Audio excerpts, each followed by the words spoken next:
C'est lui que je mets en zone de commande quand je joue mon Arabo Mono White. Il va booster les petits tokens. Cette vidéo est sponsorisée par Card Market, le meilleur site pour acheter et vendre tes cartes. Aujourd'hui, je vais classer tous les commandants avec lesquels j'ai monté un deck. Ça va être une longue vidéo, mais on va limiter ça et je vais vous parler uniquement des decks que j'ai construits de mes propres mains et pas des précons que j'ai testés comme ça pouvait être le cas quand j'ai découvert le format. Ça va faire un peu plus de 5 ans que je joue régulièrement, même si en vrai j'ai toujours un petit peu tâté le format, avec une vraie appétence pour le deck building depuis environ 3 ans. Mais c'est parti. Le joyeux fabricant de ballons, Jolly Balloon, c'est le seul deck Boros que j'ai eu. On l'engage pour un, on copie une de nos créas sous forme de ballon 1-1 vol célérité qui explose à la fin du tour. Je jouais une version burn avec des créas qui mettent des dégâts à distance quand elles touchent le board et des doubleurs de dégâts. Gros souci, une fois que les gens avaient vu la stratégie se mettre en place une fois, ils comprenaient en fait qu'ils pouvaient se faire cramer des dizaines de PV avec un seul ETB. Et du coup, ils étaient bien plus vigilants par rapport à ce qui se passait sur mon board. Bref, c'est un deck que j'ai adoré jouer, mais la façon dont je l'avais buildé ne donnait pas trop de lignes de play très différentes. Un conseil, si vous voulez jouer Jolly Balloon, Burn ou Go Wide, faites un all-in vers une des deux stratégies. Sauf évidemment s'il y a une carte vraiment puissante qui vaut le coup et qui ne rentre pas forcément dans votre stratégie. Je pense que le deck avait un ratio de victoire d'un peu plus de 25% quand même. Il a fait son temps, après s'être fait humilier à Sol Ring, il a tout de même fini sous les honneurs à Dark Ritual. Voilà, les gens aimaient quand même bien le deck après. Moi aussi je l'aimais bien, ça part en A. Tassa Batréenne, un classique des decks mono bleu. Pour 4 mana, c'est une créature enchantement indestructible qui va blink une de mes créatures à la fin de chacun de mes tours et qui devient une créature si j'ai 5 de dévotion ou plus à la couleur bleue. C'est un de mes deux decks bracket 4, mon seul deck tempo contrôle et personne ne l'aime. Clairement, le genre de deck où les gens ne font plus grand chose à la table si le pack sort correctement. Extrêmement feel bad, parce que dans le deck, j'ai aussi beaucoup de cartes qui prennent le contrôle des créatures adverses. C'est du pur mono bleu dans tout ce que ça a de plus crade. Je joue beaucoup de contre-sorts, études ristiques, failles cycloniques, tout le bordel quoi. Je joue des petits machins horribles comme le Vazar ou le courtier en bouclier. C'est absolument horrible dans Tassa. Et la wincon est assez basique. Je mets des grosses tartasses avec Tassa, ou alors je gratte petit à petit avec les quelques créatures du deck ou les créatures que j'ai volées. De toute façon, en late game, je suis généralement assez sûr de passer parce que y a plus grand chose sur les boards adverses. Alors c'est compliqué à classer parce que j'adore le deck. C'est un des premiers que j'ai construit et que je continue d'améliorer encore aujourd'hui, mais personne n'aime jouer contre quoi. Et en même temps, je l'aime trop ce pack, donc il me suit depuis des années. Et c'est le seul deck contrôle que j'ai jamais eu dans mes souvenirs, en tout cas dans ce format. Donc du coup je vais pas le mettre en S, je vais le mettre en A. Arabo Rugissement du Monde, un tribal chat avec une capacité d'imminence qui, comme tout le monde le sait, est un peu pété. Pour 0 mana, vous avez une capacité qui se déclenche depuis la zone de commandement. Et là, en l'occurrence, ça permet de donner +3/+3 à l'un de vos chats. Croissance gigantesque à chaque tour pour 0 mana. C'est quand même n'importe quoi. Ce qui fait que dès le tour 2, vous pouvez déjà attaquer pour 5. C'est le premier deck précon que j'ai amélioré. C'était sympa, ça gagnait pas beaucoup parce que le deck en fait était très agressif. Et ma curve était plutôt basse, donc j'avais rapidement un gros board avec plein de chats prêts à griffer la tronche de mes adversaires, et en vrai ça faisait assez peur, mais j'étais pas assez rapide. En plus, une fois qu'on l'appelle pour 5 mana, dont Célestia, et qu'il est sur le board, on peut payer 3 autant de fois qu'on veut pour doubler la force d'une créature, et lui donner le piétinement. Sur le moindre petit pump spell, ça peut vraiment mal se passer pour nos adversaires, et les gens aimaient bien me gérer quoi. On peut le monter de manière très opti, moi je le jouais vraiment à ma découverte du format. Du coup on était sur un bracket 2 grand max malgré la puissance intrinsèque du commandant. J'avais pas trop de cartes value, pas trop de quoi me protéger. Par contre évidemment j'avais tous les effets de blason et de bannière qu'il y avait à l'époque, et j'avais fait un deck full synergie typale. Je dis à l'époque parce que ça fait bien 2 ou 3 ans que je ne joue plus le deck. Je l'ai défait, mais c'était une très bonne mise en bouche pour moi pour le format. Par contre, je garde pas en tête des parties forcément très épiques avec ce pack.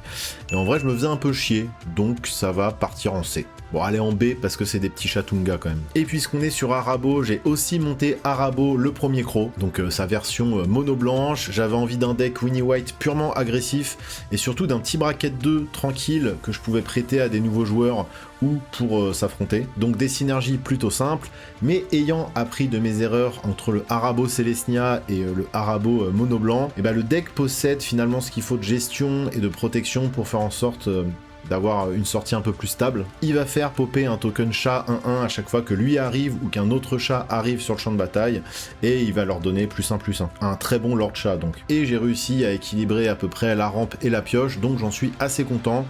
C'est un deck sympathique, pas prise de tête, rempli de mini synergies agréables, donc il va aller à côté de son pote en B. En parlant d'Arabo, regardez qui là. Ben viens. Voilà, donc je m'en sers comme token chat quand je joue le Arabo Mono White.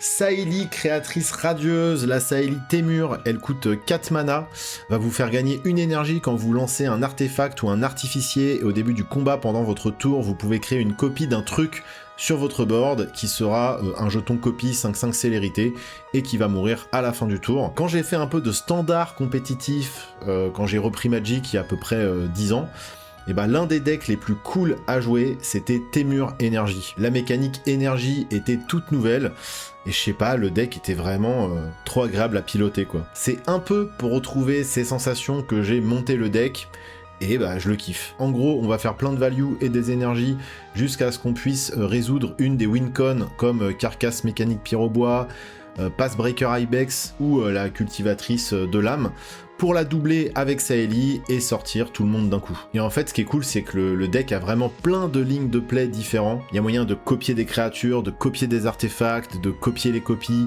de copier les copies de copies, bref, il y a vraiment plein de bêtises à faire. Je trouve que la combinaison de couleurs fonctionne hyper bien. Simic va permettre évidemment plein de value, mais j'ai aussi beaucoup de tempo dans le deck pour bien calmer les adversaires. Je peux aussi jouer des cartes comme Saccageur Généreux ou Humble Défecteur, dont j'ai vraiment du mal à me passer aujourd'hui quand je joue du rouge. J'adore le deck, je suis obsédé par le deck, depuis que je l'ai construit je le joue tout le temps. Ça va peut-être d'ailleurs commencer à saouler certains membres de mon playgroup. Après je sens que du jour au lendemain le deck va m'écœurer parce que je l'aurais trop joué, ça m'arrive souvent ça. Mais pour le moment ça part en S en fait, hein. Allez hop, tout simplement. Yuriko, l'ombre du tigre, un des decks commandeurs les plus coquins de Magic pour Dimir +1 ou juste Dimir en ninjutsu. C'est une 1/3 qui dit que quand un ninja touche un joueur, on révèle la carte du dessus de notre bibliothèque et les adversaires perdent un nombre de points de vie égal au CCM de cette carte. Yuriko est d'ailleurs un ninja, évidemment. Avec tous les gros sorts de Magic qui coûtent des sommes faramineuses, c'est très facile de gagner la partie en une ou deux phases d'attaque, selon le nombre de ninjas qu'on a sur le champ de bataille. En plus, le coup de ninjutsu ne prend pas la taxe de commandant, donc en fait, même quand Yuriko est gérée, en fait, elle revient directement le tour d'après, généralement. Ajoutez à ça, évidemment, Scroll Rack, Remue-Ménage, Toupie, pour contrôler le dessus du pack. Bon, en fait, ça mettait une grosse pression à la table que moi, je trouvais assez marrante. Il y avait un petit côté gamble qui faisait trembler absolument tout le monde. Va-t-il révéler un terrain ou va-t-il révéler Draco? Du coup, on est quand même très souvent l'arc ennemi quand on joue Yuriko. Mais selon moi, le deck a fait son temps. J'ai beaucoup rigolé avec, même si les lignes de play, pour le coup, sont vraiment toutes droites, quoi. Donc, allez, ça part en A. Super Shredder pour 2 mana, dont un noir, une 1/1 menace qui va gagner un marqueur +1/+1 dès qu'un permanent quitte le champ de bataille. Alors, petite précision qui fait plaisir, et pas des moindres, si un adversaire se fait sortir, tous ses permanents quittent le champ de bataille. Donc on a un énorme Shredder 20-20, 30-30. Par contre, c'est le deck qui m'a un petit peu lassé de Voltron. En plus, en mono noir, je trouve que ça manque encore un petit peu de moyens de bien protéger le commandant. D'autant plus que c'est souvent des cartes qui vont pas permettre de garder les marqueurs sur Super Shredder. Même si ça existe, je trouve qu'il n'y en a pas assez. Shredder grossit extrêmement vite, trop vite même, et on me le gère minimum 2 fois par game. Donc vraiment, je galère avec ce deck. J'arrive quand même à avoir pas mal d'impact sur la partie parce que le pack contient évidemment une dimension un peu contrôle avec une tonne d'anti-bêtes. Après, là, je viens juste de le modifier en troquant une quinzaine de cartes contre un pool Aristo. En gros, je vais faire en sorte de faire partir mes propres bêtes pour booster Shredder et en plus en tirer une value. Alors, j'ai pas eu l'occasion de le retester depuis, mais j'avoue que je m'attendais à un truc qui tourne un peu mieux, quoi. Peut-être même qu'à terme, je vais le transformer en deck full Aristo. Il a quand même gagné 2 games sur 5 ou 6, je dirais. Donc dans tous les cas, je pense pas qu'il va faire long feu si ma nouvelle mouture marche pas. Donc pour l'instant, ça part en D.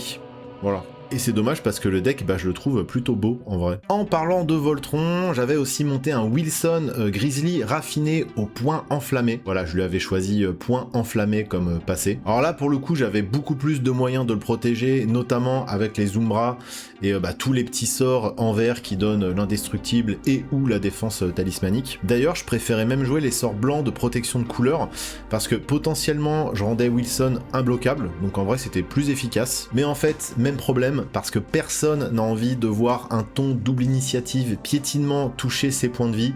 Donc en fait je me faisais trop focus, c'est toujours le problème des Voltron, hein. Le Ward 2 n'y changeait rien, s'il fallait passer un tour de table entier pour fumer Wilson ou me fumer moi directement, bah c'était pas un problème. À la limite ce genre de deck ça marche contre les gens qui connaissent pas trop Voltron. Et bon, c'est un peu de la triche du coup.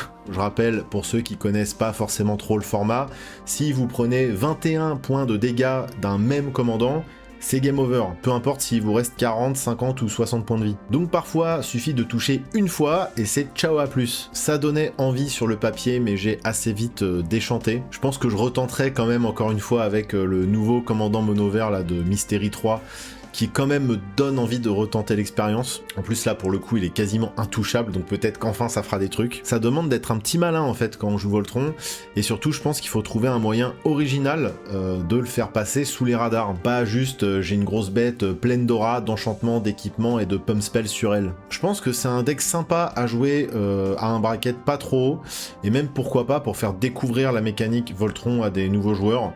Mais me concernant, voilà, ça va pas plus haut que c'est.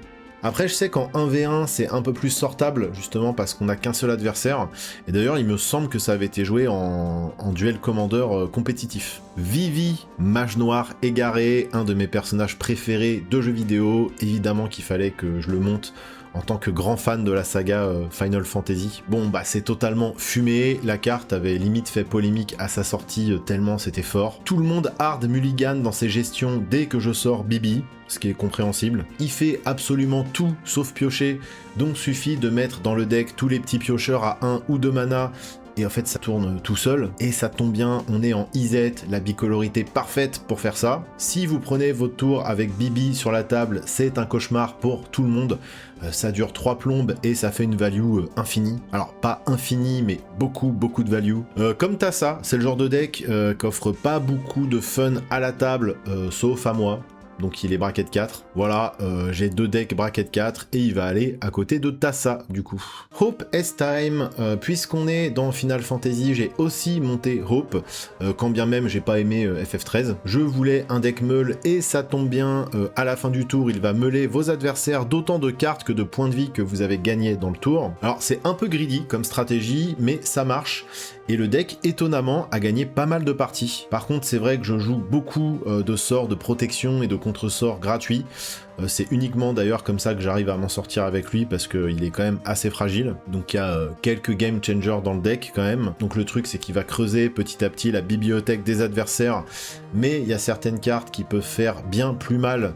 Des cartes qui peuvent doubler la meule ou doubler les points de vie. Et quand ça se cumule, bah, ça devient hyper énervé. Voilà, combiner des cartes comme Cacophonie exaspérante ou Traumatisme qui font meuler la moitié de la bibliothèque d'un adversaire, et bah on peut se laisser surprendre et mourir à la meule. Anomalie spatio-temporelle aussi, ça peut vraiment surprendre et faire mal. Bref, en face, ça ne sait jamais vraiment trop sur quel pied danser, mais je me méfie parce que les gens détestent vraiment la meule. Je sais pas, les gens sont susceptibles sur le fait de mourir à la meule. À chaque fois, j'ai l'impression de jouer défausse quand je joue meule, alors que normalement, si le deck est bien construit, bah peu importe ce qui va dans ton cimetière, ça va pas changer grand chose à ton plan de jeu. Tant que tu peux piocher, bien sûr. Le deck commence un peu à me lasser, mais il y a des chances que je le retravaille avant de le défaire définitivement, et juste pour le plaisir de tuer à la meule. Bon, allez, ça part en B. Cypher Almazy, bon, un autre deck Voltron, cette fois basé sur les pump spells en rouge, qui sont très puissants et qu'on pourra même rejouer du cimetière. Même problème que d'habitude, hein, niveau strat c'est tout droit, et Cypher peut one-shot assez vite, donc bah, il se fait gérer en boucle. Voilà, ça part en D, on passe au suivant. Yuna, grand invoqueur. Alors moi, je me suis régalé avec Final Fantasy. Jouer à Magic avec des personnages qui m'accompagnent depuis l'enfance, Bah, en fait, c'est vraiment un rêve de gosse qui s'est réalisé, hein. J'ai fait un deck Yuna, RP Final Fantasy X avec tous les gardiens et toutes les invocations, même celles qui ne sont pas dans Final Fantasy X. Yuna, en plus d'être un dork qui va offrir 2 marqueurs aux créatures qu'elle cast, va permettre de faire en sorte de déplacer les marqueurs de tous les permanents qui quittent notre champ de bataille vers une autre créature, sous forme de marqueur +1/+1, ce qui évidemment match parfaitement avec les sagas qui meurent toutes seules et qui ont des marqueurs sapiens sur elles. Donc le deck est très orienté saga créature, mais aussi saga tout court, pour recycler les marqueurs sapiens à chaque fois. Et au final, bah, à part le kiff de jouer avec le line-up de FF10, avec des illustrations en extended absolument magnifiques, bah je sais pas trop, mais le deck me gonfle en fait. C'est un enfer à traquer avec tous les types de marqueurs. J'arrive jamais à tuer, je sais pas trop pourquoi. Je fais du board, j'ai des grosses créatures, mais les étoiles ne s'alignent absolument jamais. La mécanique qui permet de recycler les marqueurs des sagas, bah ça marche pas tant que ça. Ce qui fait qu'avec le temps, bah, j'ai viré pas mal d'invocations pour privilégier une pure stratégie marqueur +1/+1, ce qui rend la chose un peu moins fun, un peu moins originale. Donc ça marchait mieux, mais du coup, bah, je me faisais un peu plus chier en fait. Ouais, Yuna, ça part en C. Voilà, c'est triste, mais c'est le ressenti qui parle après bientôt 1 an à jouer la carte. Grande Dent, Général Écureuil. C'est l'un de mes decks phares parmi ceux que j'ai le plus joué. Il a la traversée des forêts, ce qui n'est pas négligeable, et si on fait des jetons, il va les doubler sous forme d'écureuil, et on peut payer 1 noir et sacrifier X écureuil pour donner +X, -X à une créature. Donc ça lui offre une identité de couleur Golgari, et il a carrément un anti-bet sur lui. D'ailleurs, cette dernière capacité, elle est souvent négligée par les joueurs, alors que ça gère quand même beaucoup de trucs. Les écureuils, normalement, on va en chier à foison, donc faut vraiment pas hésiter. C'est pas limité dans le tour, ça faut le préciser, et ça peut se jouer en éphémère. Donc c'est vraiment très fort. Ça a été l'un de mes decks préférés pendant longtemps. J'adorais le fait de flouder le board et de me servir de mes bestioles comme de chair à canon jusqu'à ce que je pioche un effet d'envahissement. Enfin, jusqu'à ce que je pioche le Craterhoof Behemoth, évidemment, qui me faisait gagner la partie. J'avais aussi pas mal de combos infinis qui me permettaient soit de sortir une infinité d'écureuils, soit de drainer de la vie à l'infini. Mais après, j'ai viré toutes les combos infinis pour ne tuer qu'au board. En fait, ça m'est déjà arrivé d'avoir des mains de départ avec 3 cartes qui combotaient et qui me faisaient gagner tour 4 ou tour 5. C'était pas hyper excitant, et je vais d'ailleurs pas tarder à démonter le deck, parce que bah y a plein de cartes que j'ai pioché dedans pour les mettre dans d'autres decks. C'est un peu triste, j'ai l'impression de voir un grand-père se faire dépouiller par ses petits-enfants avant de mourir. C'est un deck qui avait un win rate assez élevé en plus, mais je pense qu'il est temps de passer à autre chose, et ça part en S. Allez, pour les souvenirs. Encore un de mes OG, Arcades, le stratège, toujours dans mes decks phares que j'ai joué très longtemps et quasiment depuis le début. Un deck bant qui anime les murs, c'est le premier deck commander que j'ai construit à partir de rien, parce que c'était un fantasme de gosse d'avoir un deck mur. Me demandez pas pourquoi. Hein. Après avec les années, bah, je me suis un petit peu lassé du pack. En fait, il n'y a pas 1000 stratégies pour arriver à ses fins. Tu poses des gros murs et tu tapes. Je me suis bien amusé avec à mes débuts, j'en garde 2 bons souvenirs, donc je vais les mettre en B. Mais en vrai, le deck m'a vraiment lassé, quoi. Il vient d'une époque où je buildais pas avec autant de précision qu'aujourd'hui, et la liste manquait de plein de choses, je trouve. J'étais sûrement un peu trop all-in sur les murs, et plutôt que de le modifier en profondeur, bah, j'ai viré le bleu pour le remplacer par du noir. En fait, j'ai troqué Arcades contre Félotar, et il y a pas mal de murs en noir aussi qui sont cool, ou d'effets, en fait, qui vont nous faire avancer dans notre stratégie. Anecdote d'ailleurs sur ce commandant, je me souviens pas avoir fait une fois sa capacité déclenchée. Comme Arcades, donc, il anime les murs, mais permet aussi de les sacrifier pour piocher beaucoup, et étonnamment bah, j'ai jamais eu recours à cet effet. Bon bah pas de surprise, j'ai fait 2 ou 3 games avec, j'ai pas aimé, et je pense que le Defender c'est fini pour moi. On m'a prêté une autre liste récemment que la mienne, qui était un peu plus sympa je trouve, peut-être avec un peu plus d'interaction, c'est ce qui a fait la diff, qui misait aussi peut-être un peu plus sur les cartes good stuff que sur les synergies 100% basées sur le Defender et tout. Donc ça tournait peut-être un peu mieux, mais au final, faut que j'apprenne à couper les ponts et à passer à autre chose. Je vais pas classer Félotar parce qu'en vrai on a pas assez appris à se connaître, mais ouais, le Arcades, ça part en B quoi. Breya, forgeuse d'Ethereum. Alors c'est pas le premier deck que j'ai construit, mais le premier deck que j'ai amélioré, parce qu'à la base c'est un vieux précon. Un deck artefact 4 couleurs, donc tout sauf le vert, qui coûte 4, qui crée 2 top terre et qui va vous permettre de sacrifier 2 artefacts, soit pour mettre 3 dégâts à un joueur ou planeswalker, soit pour mettre -4/-4 à une créature, soit gagner 5 points de vie. Donc l'intérêt du deck c'est surtout de pouvoir jouer 4 couleurs en artefact, ce qui est assez rare, hein, et aussi d'avoir un moteur à sacrifice d'artefacts sur le commandant. Et évidemment d'avoir accès à une petite palette d'effets qui donneront un coup de pouce, et à moyen de partir dans des boucles de combos infinies. D'ailleurs j'en avais une ou deux dans le deck qui arrivait à sortir parfois. En fait pour tuer je comptais surtout sur des cartes comme Jorkadin ou la carcasse de poussière de verre, mais c'était jamais suffisant. En fait le deck était un peu mou en vrai. Maîtresse des marionnettes, ça marchait hyper bien avec Bria, mais ça se faisait évidemment gérer très rapidement. J'avais des trucs comme la sphère de Bataille-Mir, bref, la liste était assez classique au final. Vers la fin, j'avais inclus un éveilleur à cyber-réacteur pour finir le taf en gros. Mais le deck avait pas forcément un très bon win rate, et il vient d'une époque où je gérais pas très bien les ratios engine, pioche, rampe, donc c'était vraiment un deck intéressant. Ça m'a pas mal appris sur le format Commander, et ça reste voilà un commandant qui est intéressant à builder. Donc ça va pas aller plus haut que B. Voilà. Volo, Guide des monstres, un deck simic très rigolo qui va doubler vos sorts de créatures. Du moment que vous n'avez pas déjà ce type de créature sur le board ou dans le cimetière. Pareil, hein, il y a 1000 façons de builder ce deck. Perso, je me fais plaisir avec des Vazar, des érudits féeriques, des ancêtres Gargaroth, des triplés, bref, vous pouvez vraiment faire ce que vous voulez, hein. Vous faites votre tambouille avec les grosses créatures que vous aimez bien. En simic, c'est pas ce qui manque. Évidemment, évitez de jouer des créatures légendaires dans le pack, ça marche pas, hein, sinon faudra les sacrifier. Bon, en vrai, je l'ai pas joué longtemps ce deck parce qu'il m'a un petit peu lassé, donc je l'ai démonté assez vite. Mais le peu que je l'ai joué, je me suis bien marré. C'est simple, c'est efficace. Ça part en B. Essika, déesse de l'arbre, probablement l'un des decks les plus étranges que j'ai monté, en copiant d'ailleurs une liste qui avait été partagée par la tour de commandement. Et c'était impressionnant parce que le deck avait un petit peu réponse à tout. Donc la carte a deux côtés et on va la cast 99% du temps du côté créature. C'est une 1/4 pour 3 mana, donc 2 verts qui a la vigilance. Elle s'engage pour du mana et elle va transformer toutes nos créatures légendaires en dork. Et le dos permet surtout d'avoir accès aux 5 couleurs, mais on le joue quasiment jamais. Donc en fait, on jouait plein de petites créatures légendaires, donc on se fixait et on rampait vers de grosses créatures légendaires. Et il y avait un peu ce côté toolbox / good stuff, avec des tutors à créatures sur pattes, comme les Captain Cissé et ce genre de trucs. Il y avait une pièce hyper importante du deck qui était le signal d'alarme, qui permettait de détaper tous ces dorks facilement pour refaire plein de mana. Donc ça combotait assez bien avec des cartes comme Ovia par exemple. Il y avait vraiment ce truc de je joue une créa, je détape tout mon board, rejoue une créa, je détape tout mon board. Après on jouait un truc qui donne la célérité et bam, on tuait comme ça. Ou alors on tuait avec des combos avec Ovia par exemple. Franchement la liste elle était hyper affûtée, hyper fluide, malgré son côté un petit peu éparse et ouais, bizarre en fait, hein. Mais comme à chaque fois, il arrive toujours un jour où je me lasse.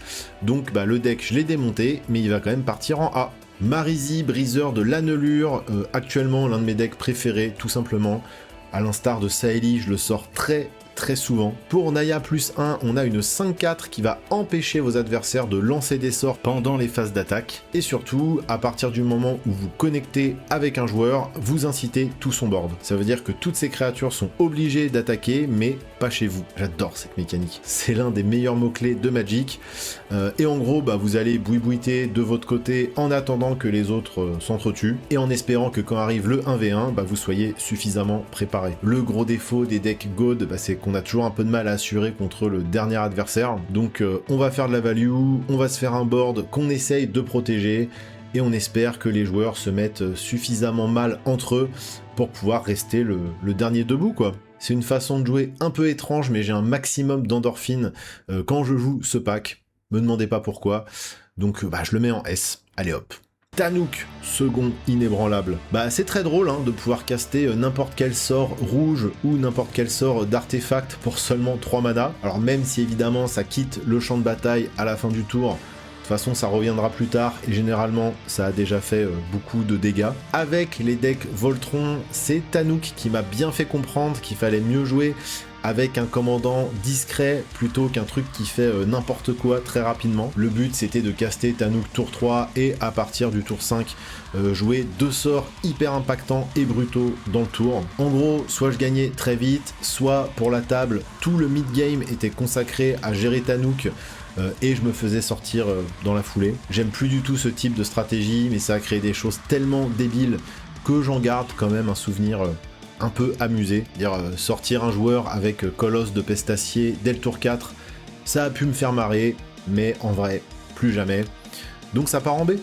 Dans le même genre, d'ailleurs, un petit peu avant, j'avais buildé l'infâme Vilgriffe, dont beaucoup de saloperies avaient migré chez Tanouk juste après. Pour 3 mana, dont Rakdos, on a une 3-3 menace qui permet de jouer gratuitement un sort depuis le dessus de la bibliothèque quand on connecte, à condition de défausser d'une carte. Donc évidemment, je chiais d'énormes saloperies dès que ça connectait. Si possible, on essayait de caster Cri de guerre Beuglemort pour aller chercher des Minotaurs, dont Morog Fury d'Akoum, de jouer un terrain, et là ça partait totalement en cacahuète. Mais voilà, un peu comme pour Tanouk, bah c'est trop violent, donc dès que les gens comprennent ce que ça fait, on vous laisse plus tranquille, donc ça va aller avec Tanouk en B. Voilà, Xenagos, dieu de la débauche, forcément le deck le plus con que j'ai buildé dans ma vie. Et l'un des premiers aussi, en tout cas en commandeur. Pour 5 mana, dont Grul, c'est un enchantement créature indestructible qui s'anime avec une dévotion de 7 pour le rouge et vert et qui va doubler la force d'une créature et lui donner la célérité au début de chacun de nos combats. Donc le plan est pas compliqué, de la grosse rampe jusqu'à sortir nos gros monstres. Et alors, je sais pas si vous avez connu cette situation, un deck qui vous chie en permanence dans les mains. T'as beau jouer toute la rampe du monde et 40 terrains, le deck fait des deaths à chaque fois, ce qui du coup est un peu problématique quand on joue Grul. Et ben je vous assure que ce deck était vivant et me détestait. Alors le plus drôle, c'est que j'arrivais quand même à gagner parfois, parce qu'après 3 mulligans et une sortie désastreuse, et bah les gens me foutaient plutôt la paix. Du coup, en late game, une fois que j'avais réussi à assembler quelques terrains et que les autres joueurs étaient au bout de leur vie, bah parfois, j'avais juste à asséner le coup fatal quoi. Mais bon, je m'étais fait chier tout le reste de la game. Donc sur le papier, bah, le deck est hyper fun, hyper bourrin, ça m'est arrivé d'en profiter vraiment quand même, hein. Mais la plupart du temps, le deck m'a déçu, donc je l'ai démonté, et par pure somme, et bah, je vais le mettre en C.